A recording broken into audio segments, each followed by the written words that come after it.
신약 396면, 7면 정도 될 터인데요. 요한 3서 1절로 11절까지 한 절씩 교독하겠습니다. 제가 1절 봅니다.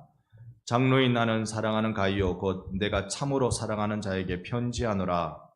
사랑하는 자여, 내 영혼이 잘됨 같이 내가 범사에 잘되고 강건하기를 내가 간구하노라.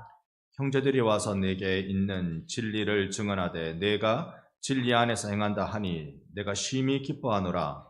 내가 내 자녀들이 진리 안에서 행한다 함을 듣는 것보다 더 기쁜 일이 없도다. 사랑하는 자여, 내가 무엇이든지 형제 곧 나그네 된 자들에게 행하는 것은 신실한 일이니 그들이 교회 앞에서 너의 사랑을 증언하였느니라. 내가 하나님께 합당하게 그들을 전송하면 좋으리로다. 이는 그들이 주의 이름을 위하여 나가서 이방인에게 아무것도 받지 아니함이라. 그러므로 우리가 이 같은 자들을 영접하는 것이 마땅하니 이는 우리로 진리를 위하여 함께 일하는 자가 되게 하려 함이라. 내가 두어 자를 교회에 썼으나 그들 중에 으뜸 되기를 좋아하는 디오드레베가 우리를 맞아 들이지 아니하니 그러므로 내가 가면 그 행한 일을 잊지 아니하리라. 그가 악한 말로 우리를 비방하고도 오히려 부족하여 형제들을 맞아들이지도 아니하고 맞아들이고자 하는 자를 금하여 교회에서 내쫓는도다. 함께 봅니다. 사랑하는 자여, 악한 것을 본받지 말고 선한 것을 본받으라. 선을 행하는 자는 하나님께 속하고 악을 행하는 자는 하나님을 배우지 못하였느니라. 아멘. 할렐루야. 아멘. 우리 좌우로 한번 인사합니다. 사랑합니다. 존경합니다. 사랑하고 존경합니다. 사람마다 다 약점이 있지요. 그래서 하나님이 약한 사람들을 사용하십니다. 약한 사람을 써야 하나님의 강하심이 더 잘 드러나기 때문이라고 믿습니다. 사람들마다 약점을 갖게 되는 이유가 어떤 이유가 있을까요? 어쩌면 몸에 질병이 있어서, 때로는 태어나면서 선천적인 질병이 있어서 약점을 가질 수도 있습니다. 또 그 사람이 자라온 환경이나 지금의 환경이 쉽지 않아서 그런 약점들을 가지고 있을 수도 있습니다. 그러니까 이런저런 우리의 경험의 한계를 가지고 있기 때문에 늘 이 약점으로 사람들은 그 약점을 숨기고 싶어 해요. 어떻게 숨길까요?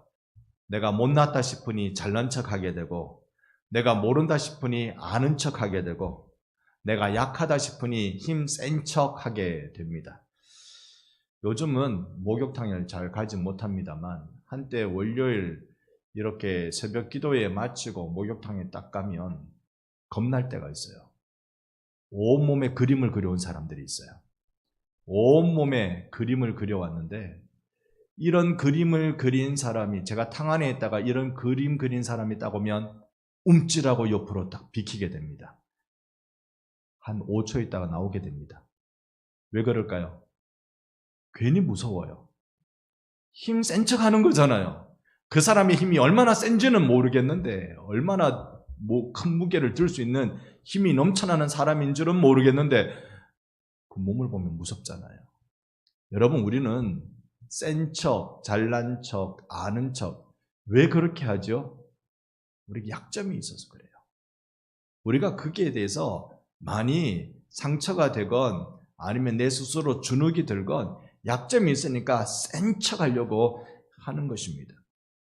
저는 오늘 설교 말씀을 준비하면서 나에게 있는 약점은 무엇일까 생각해 봤습니다.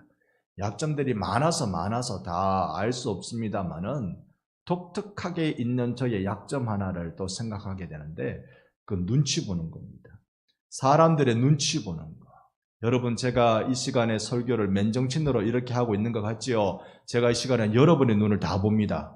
여러분의 눈이 어떠고 어떻게 하고 있는가, 하나님의 말씀 들으려고 사모하고 바라보고 있는가, 아니면 목사님 오늘은요 어지간히 일찍 마치소 하는 눈으로 바라보고 있는가, 거기에 눈치에 제가 많이 왔다 갔다 하는 제 모습을 늘 발견하게 됩니다. 이럴 때 요즘 기도하고 작정하는 게 있습니다. 하나님, 나 이제 눈치 그만 보게 해주세요. 하나님, 나 이제 사람 눈치 그만 보게 해주세요 라고 기도하고 있습니다. 나의 사명, 나의 길을 걸어가야 되겠다. 내가 내 삶을 살아야 되지 남 눈치 보고 남의 삶을 살 필요는 없지 않느냐라는 이 인생에 대한 되돌아봄이 요즘 있습니다. 다시 본질로, 다시 사명으로 돌아가야 된다 생각하게 되는 겁니다. 그런데 여러분, 그런다고 평생 길들여진 게 그게 고쳐지겠습니까? 눈치가 저절로 보이죠? 평생 길들여졌는데 그게 어찌 쉽게 됩니까? 그러니까 이 방법으로 바꾸려고요. 어차피 길들여진 눈치니까 눈치는 계속 봐요. 그런데 눈치를 사람 눈치 보지 말고 하나님 눈치 보자. 마음을 바꿉니다.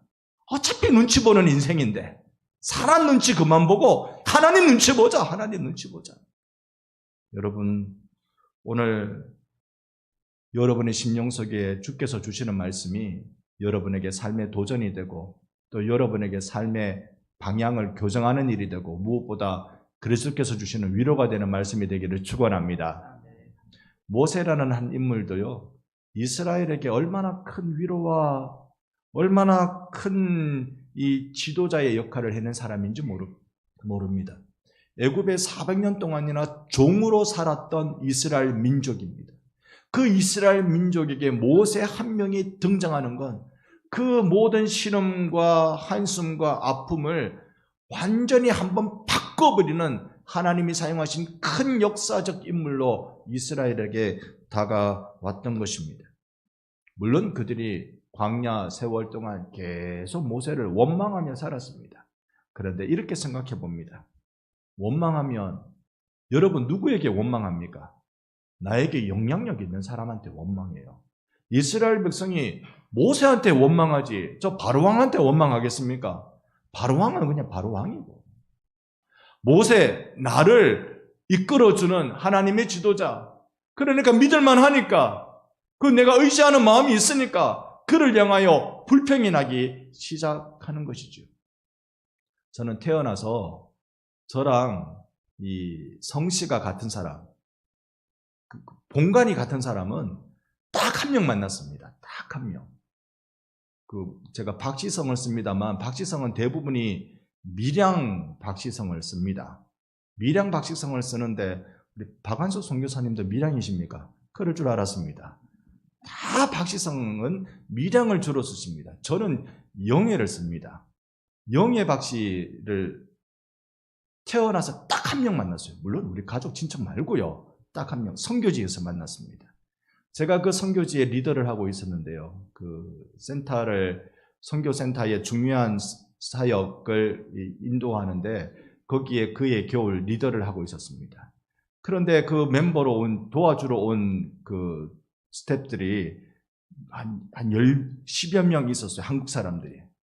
이야기를 하고 회의를 하는데 딴 사람은 다 웬만하면 예, 그렇게 합시다. 그게 좋겠네요. 나도 그거 하겠습니다. 이렇게 나오는데 유독 저보다 한 서너 살 많은 그 자매가 유독 까탈스럽게 얘기를 하는 거예요.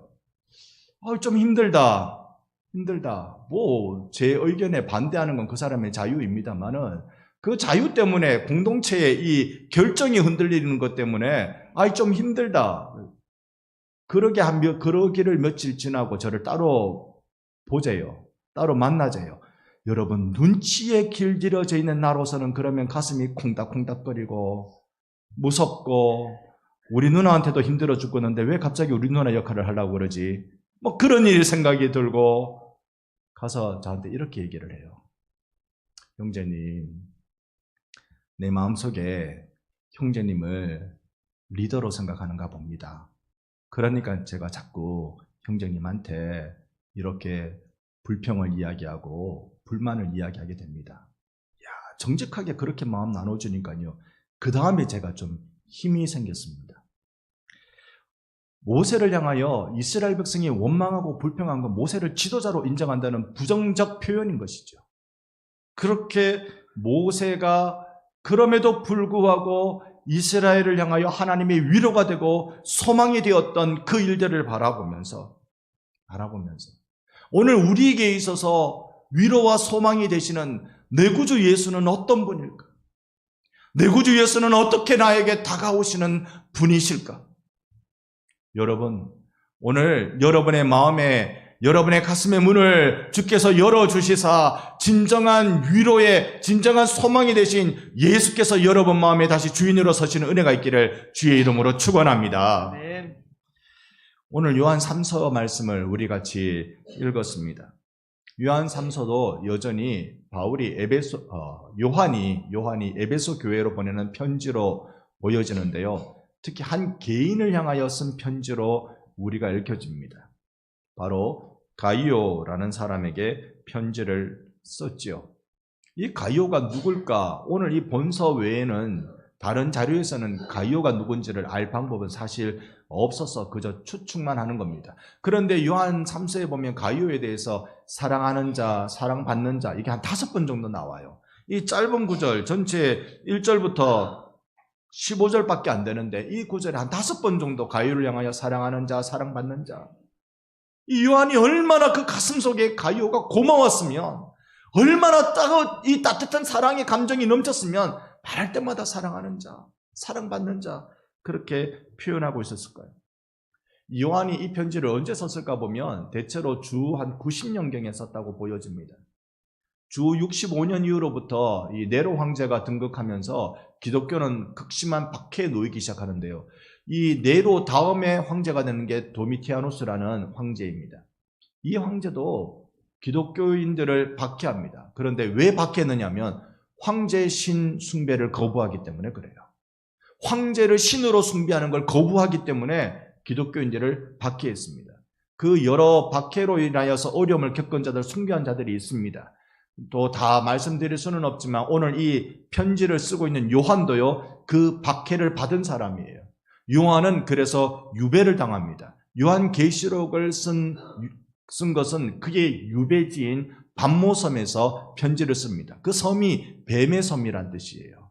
독사가 있는, 사람 살기 어려운 그 섬에 집어넣고 그렇게 박해를 하고 있을 그때 이 요한은 가이오라는 이 한 사람을 향하여서 요한 3서를 써간 것이죠. 물론 밤모섬에서 썼다기보다는 다른 곳에서 쓴 것으로 보여집니다만은 가이오가 어떤 사람입니까? 어려울 때, 힘들 때, 교회가 막 시끄러울 때, 그때 묵묵히 자기 일을 하는 사람. 교회는 좋을 때도 있고 어려울 때도 있습니다. 교회는 화기애애할 때가 있고 심각하게 얼굴 붉힐 때가 있습니다. 그런데 그럴 때 위기의 순간 속에 자기 목소리 내지 않고 묵묵히 자기 할 일 섬기고 또 섬기고 그런 사람을 귀한 분으로 볼 줄 아는 안목이 우리 눈에 생기기를 바라요. 그런 사람들 얼마나 소중한지 몰라요. 자기 역할을 그냥 묵묵히 해주고 있는 사람.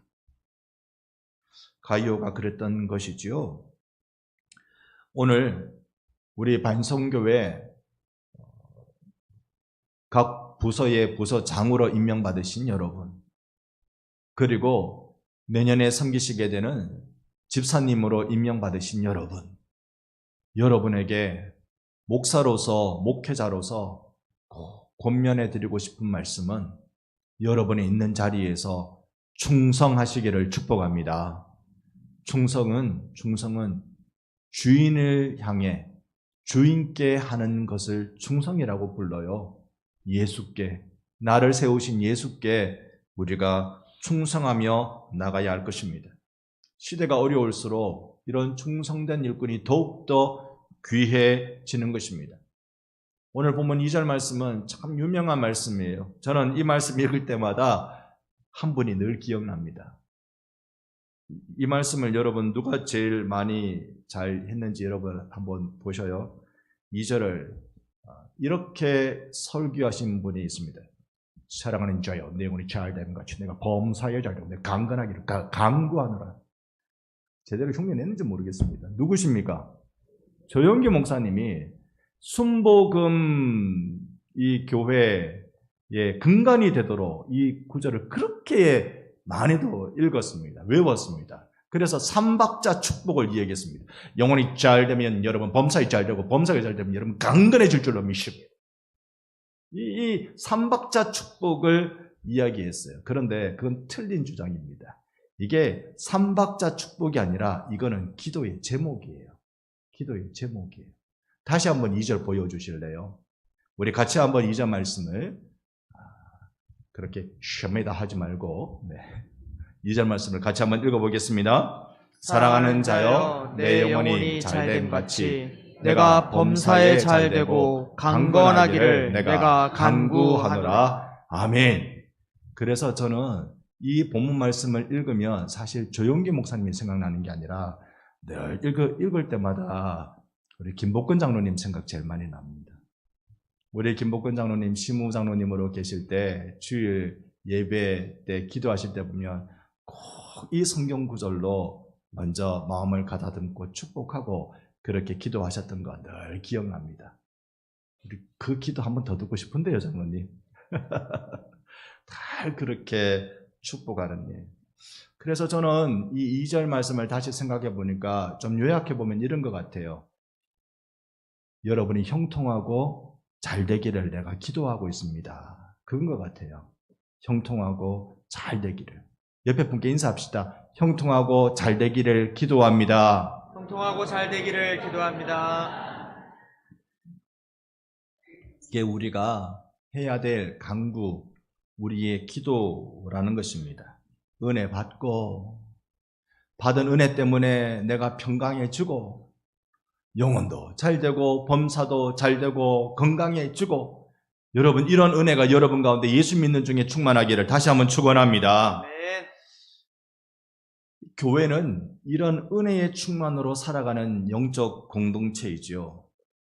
우리가 요한 2서를 읽을 때 지난 시간에 보면 너희들에게 들어오는 자들 중에 이런 자들은 인사도 하지 말고 내쫓아라, 문전 박대해라 라는 말씀을 우리가 같이 읽었습니다. 그들은 순회 전도자들 중에서 이단이 있었어요. 그 이단은 아예 들이지도 말라. 이게 요한 2서의 주된 주장인데 우리가 요한 3서를 읽고 있는 이 중에 요한 3서는 이와 반대되는 주장을 우리에게 알려줍니다. 9절에 보면 내가 두어 자를 교회에 썼다. 그들 중에 으뜸되기를 좋아하는 디오드레베가 우리를 맞아들이지 않았다라고 설명합니다. 그러니까 이번에는 우리를 맞이하지 않았다. 우리 교회에서, 즉 에베소 교회 등 소아시아 교회 전체를 총괄하고 있는 사람이 사도 요한으로 보여져요. 사도 요한이 에베소 교회도 목회했지만 그 한 교회만 목회하는 것이 아니라 소아시아 전체 지역, 지금으로 지역으로 치면 터키 전체를 총괄하고 있는 그런 목회자로 보여집니다. 그 목회자가 우리가 너희 교회로 보낸 순회 전도자들을 너희들이 문전박대했다. 누가? 디오드레베가. 이름도 어렵다. 디오드레베. 이 디오드레베라는 사람이 우리가 보낸 자를 너희들이 맞이하지도 않았다. 여러분, 누가 옳은 목사인지 틀린 목사인지 알 수 있는 방법이 어디에 있습니까? 여기 뭐 써놨습니까? 뭐 명찰을 답니까? 어떤 게 있을까요? 그걸 모르기 때문에 우리는 그 목사님, 어떤 목사님 그러면 쉽게 묻는 게 뭡니까? 어느 신학교 나오셨습니까? 그걸 물어요. 어느 교단이십니까? 그걸 물어요. 여러분, 우리 교단이 어딘지 아세요? 대한, 예수교, 장로회, 갈로 열고, 합동, 갈로 닫고. 이렇게 그 사람이 어디에 속해 있는가를 보는 거죠. 우리 달력 보면요, 밑에 십자가 마크 보이시죠? 연두색하고 파란색으로 되어 있는 그게 우리 교단 마크입니다. 그러니까 누군가에게 교회를 소개할 때 요 교단이 있으면 그 교회는 건강한 신학을 배운 목사님이 계신 곳입니다. 이런 뜻을 갖고 있는 것이죠. 그런데 그 요한이 자기 교회 사람들, 즉 순회 전도자들 중에 준비된 사람을 이 교회에 보내고 저 교회에 보내는데 가이오가 있는 교회에 디오드레베가 함께 있는데 그는 이런 사람들을 문전박대했다. 그런데 가이오는 어떻게 했을까요? 5절입니다. 사랑하는 자여, 내가 무엇이든지 형제 곧 나그네 된 자들에게 하는 것은 신실한 일이니. 가이오가 영접한 거예요. 참 돌아다니면서 순회하면서 전도하는 그들을 영접하고 식사를 대접하고 잠자리를 봐주고 떠날 때는 여비도 챙겨주고 정말 진심이었습니다. 한때 반성교회에요. 여름에 보면 꼭 한두 팀씩 밤에 사택에 문을 두드리면서요. 하룻밤 자고 가도 됩니까? 라고 말하는 청년들이 좀 있었어요. 그들이 누구냐면 알고 봤더니 우리 교회가요. 자전거 타고 국토 순례하는 사람들에게 하나의 지나가는 코스, 핫플레이스 중에 하나였더라고요. 그러니까 반성에 와서 하룻밤 자고 또 다른 곳으로 이동하면 된다. 다 돈 없이 자전거만 타고 가는 거니까 우리 교회 사택에 밤에 문 두드려서 하룻밤 자고 가도 돼요. 그러면 자고 가시라고. 교육관 2층에 집에 농에 있는 이불 꺼내가지고 이불 챙겨주고 거기서 자기하고 쫄쫄 굶을 게 뻔하니까 아내가 집에 있는 밥 싹싹 긁어가지고 그건 너무 많은 거 아이가 싶은 생각이 들 정도로 딱 갖다 놓으면 세상에 아침에 싹 비우고 정리 딱 하고 우리한테 너무 일찍 떠나니까 인사도 못하고 그냥 가는 자전거족들이 제법 있었습니다. 근데요, 그것보다도 전도 여행팀이 제 기억으로 한 3팀 정도 왔어요. 3팀 정도 전도 여행 와가지고 목사님, 우리가 기도하면서 여기 이 지역에 복음 전하고 싶은데 여기 며칠을 좀 묵어도 됩니까? 오세요. 그럼 그들이 전도지를 가지고 이 지역에 복음 전하고, 물론 어디서 왔는지 제가 확인하죠. 어느 단체에서 왔는지 확인하죠. 그래서 그런 사람들에게 저녁에 웬만하면 식사 같이 하고 집에 밥 만들어서 교육관에 갖다 주고. 근데 요즘은요, 없어요. 요즘은 이런 친구들이 안 와요. 죄송합니다. 우리 교회가 인심이 별로, 제가 그때 인심을 잃어버렸나? 저는 나름대로 이들에게 잘 대접하려고 노력했는데 요즘은 안 와요. 알고 봤더니 요즘은요, 전도 여행하는 사람들이 없대요. 전도 여행을 하는 사람이 없답니다. 가이오는 그렇게 온 사람들 특별하게 더 많이 섬기고 더 많이 대접했던 사람들입니다. 이런 사람들을 왜 대접했을까? 오늘 이게 핵심입니다. 왜 대접했을까? 7절 말씀입니다. 같이 한번 7절 읽어봅니다.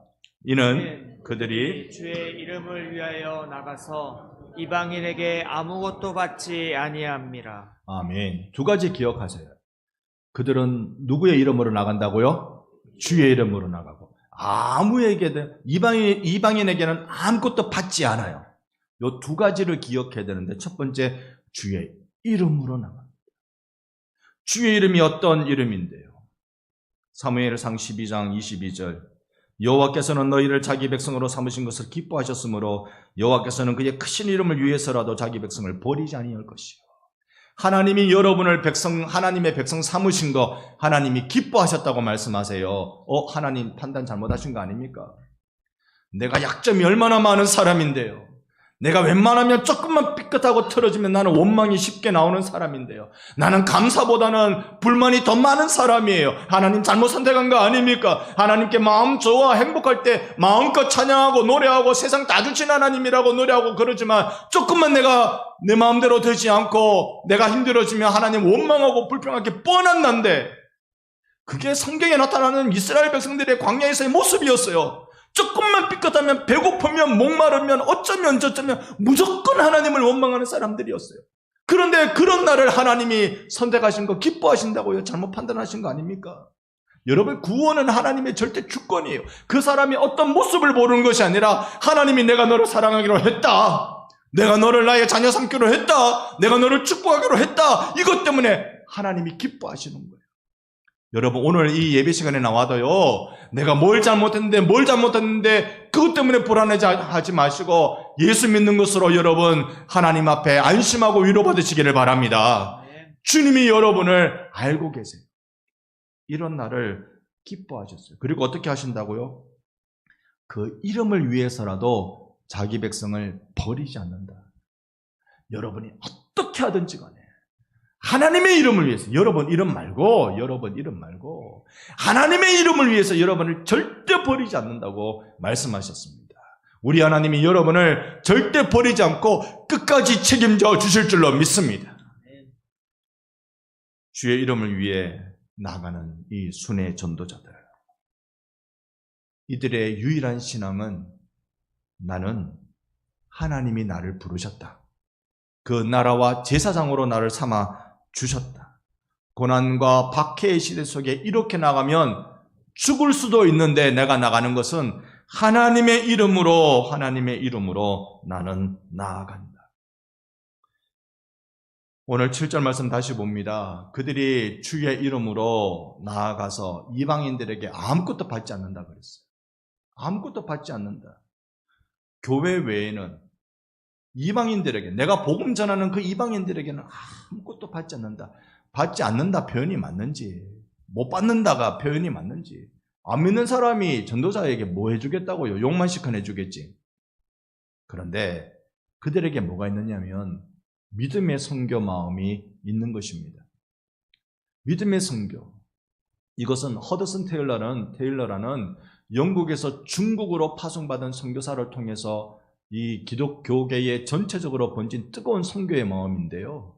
믿음의 선교라는 건 이런 것입니다. 이 허드슨 테일러가 영국에서 선교사로 이제 중국으로 가기 전에 이렇게 기도했어요. 하나님, 나는요, 그 어떤 어려움 속에서도 사람을 의지하지 않기를 원해요. 하나님, 나는 하나님께만 매달리는 그런 선교를 하고 싶어요. 그래서 나는 이 영국을 떠나기 전에, 선교지로 가기 전에 하나님께 매달리면서 응답받아 사람들의 마음을 움직이는 것을 나는 경험해 봐야 되겠습니다. 그게 나는 선교 준비입니다. 나 선교 준비가 어떤 훈련 있는 거 말고 기도하면서 사람들의 마음이 움직여지는 걸 나 그거 보고 싶어요. 그래서 허드슨 테일러는 이 선교 훈련, 곧 믿음의 선교라는 이 훈련을 경험하면서 선교지로 떠난 사람입니다. 이렇게 말합니다. 그는 아무에게도 아무 빚도 지지 말라는 성경의 명백한 명령에 따라서 어떤 선교회의 지원에 의존하지 않고 오직 하나님만 의존하기로 했으며 구약 성경의 두 구절인 여호와 이레와 에베네셀은 그의 표어였을 뿐만 아니라 후에 그가 세운 내륙 선교에서도 큰 의미를 주는 구절이었다. 여호와 이레, 하나님이 여러분을 보고 계시다가 작정한 때에 하나님이 공급해 주는, 하나님이 예비해 주시는 은혜를 베풀어 주실 줄 믿습니다. 그 여호와 이레, 에베네셀, 여호와께서 여기까지 우리를 도우셨다. 히브리서 11장 6절입니다. 함께 읽어봅니다. 믿음이 없이는 하나님을 기쁘시게 하지 못하나니 하나님께 나아가는 자는 반드시 그가 계신 것과 또한 그가 자기를 찾는 자들에게 상 주시는 이심을 믿어야 할지니라. 아멘, 아멘. 믿음만이 여러분 하나님을 기쁘시게 드릴 수 있다는 사실을 확신하십시오. 나의 믿음이 하나님을 기쁘시게 드리는 것입니다. 나의 믿음이 하나님을 기쁘시게 드리는데, 이것이 믿음이다라고 히브리서가 이야기하지만 이거는 전체 다를 얘기하는 게 아니라 믿음의 특징들 중에 두 가지를 얘기합니다. 하나는 하나님이 계신 것과, 우리 하나님 반드시 계시는 줄 믿습니다. 내가 하나님 계실까 안 계실까 고민하는 순간에도 하나님은 계세요. 하나님이 안 계시는가 보다, 나 뒤로 돌아 하는 그 신앙 포기하는 그 순간에도 하나님은 계시는 분이세요. 하나님은 계셔서 당신의 이름을 위하여 우리를 절대로 버리지 아니하시는 그 하나님이 오늘도 여러분과 동행하고 계시는 줄 믿습니다. 그 하나님이 계시다는 사실, 하나님이 계시니까 나를 책임지신다. 두 번째가 하나님을 간절히 찾는 자는 하나님이 응답하신다. 그러니까 나는요, 주님 앞에 간절히 주의 부르심을 따라 살아갈 수 있게 되는 것이죠. 하나님, 내가 어떻게 직분을 감당합니까? 하나님, 내가 어떻게 그런 일 합니까? 그런데요, 내가 약할수록 하나님의 은혜가 더 크다니까요. 내가 약할수록 그 은혜는 더 커요.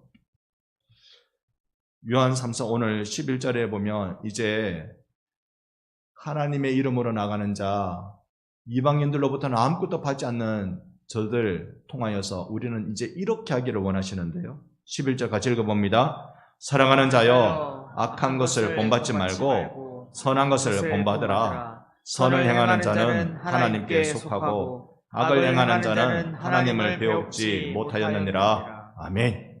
여러분, 여러분은 선한 일을 많이 하시기를 바랍니다.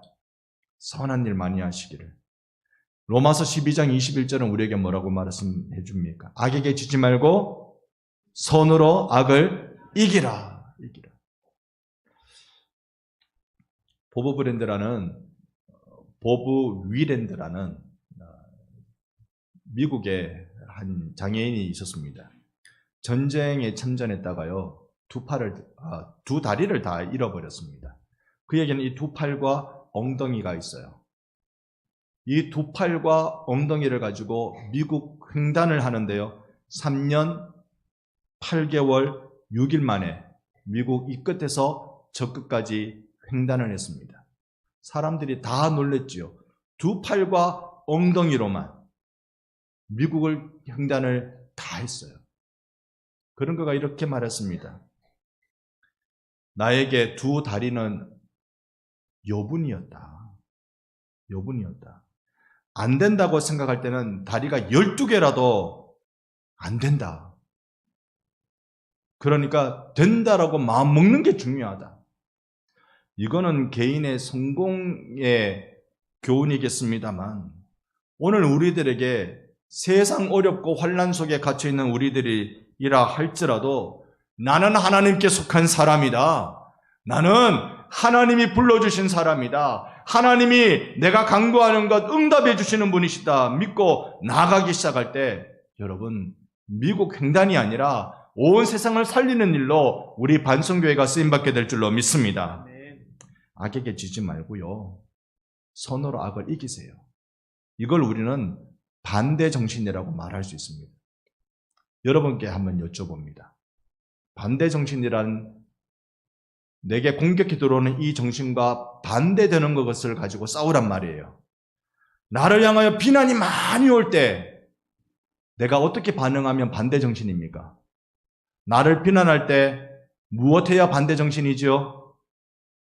칭찬해 주는 거예요. 나를 비난할 때 칭찬해 주는 거예요. 그게 세상을 이기는 비결이라고요. 나를 비난할 때 화난다고 더 비난하면 거기는 아무런 답이 안 생깁니다. 서로 망하자는 겁니다. 나를 비난할 때 칭찬하는 거죠. 나에게 막 거짓말할 때 나는 어떻게 해야 돼요? 정직해버리는 거예요. 정직해버리는 거예요. 모든 사람이 자기 이기심에 이끌려 살아갈 때 나는 남을 위한 삶을 살기로 작정하는 겁니다. 오늘날 이 세대가 많이 더 복잡해서 뭐 하나 결정하는데도 사람들 머릿속에는요, 내 삶의 행동 하나 결정하는데도 머릿속에 얼마나 많은 생각들이 있는지, 복잡한 세상 속에서 반대 정신은 어떻게 하면 될까요? 단순하면 돼요. 예수를 위하여. 할렐루야. 단순하면 돼요. 오늘 여러분과 제가 영혼의 행복을 누릴 수 있기를 바랍니다. 그건 여호와 하나님 계시다는 것. 여호와 하나님이 내 삶을 책임지는 분이시고 내게 응답하시는 분이시라는 사실, 이 한 가지의 사실을 굳건하게 기억하면서 진정한 행복자로 승리하시는 우리 반송교회 모든 성도분들 되시기를 예수님의 이름으로 축원합니다. 아멘. 아멘. 우리 함께 찬양